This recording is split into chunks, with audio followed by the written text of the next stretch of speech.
I'm Kim Troughton. I'm with Allen Tate Realtors, and today we're going to talk about how to narrow down your must-have list if you're a buyer. It's no secret we're in a crazy market.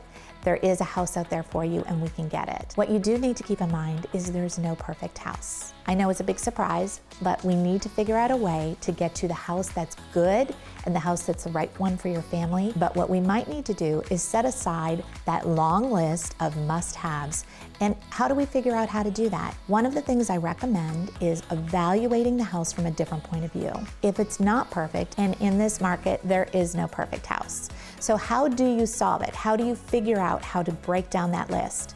So what I always want to refer to is the issue solvable? So if we are evaluating a house, we want to think about, okay, can we fix this issue? So if you don't love the backsplash, or maybe the yard isn't fenced, those are things we can solve. If the master bathroom needs to be remodeled, very solvable. The things that aren't solvable are schools, street, location. Are you backing up to a power tower? Those are not solvable issues. What I'm encouraging everyone to do is maybe set aside the idea of finding the perfect house. Instead, maybe breaking it down to finding the 3 to 5 year house.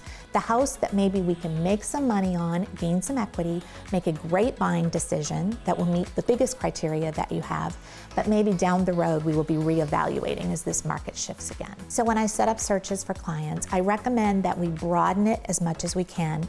If you have a criteria for a certain size lot, maybe sometimes we just nudge that down a little bit so that you see more inventory, because maybe there is a perfect house, but the yard isn't quite as big.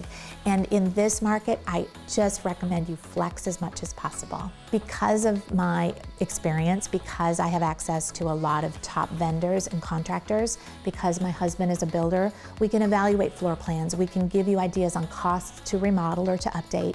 And the best thing a buyer can do today in this market is be flexible. If you're thinking about buying, give me a call and we can set up a plan to find you the right house in this crazy Charlotte market.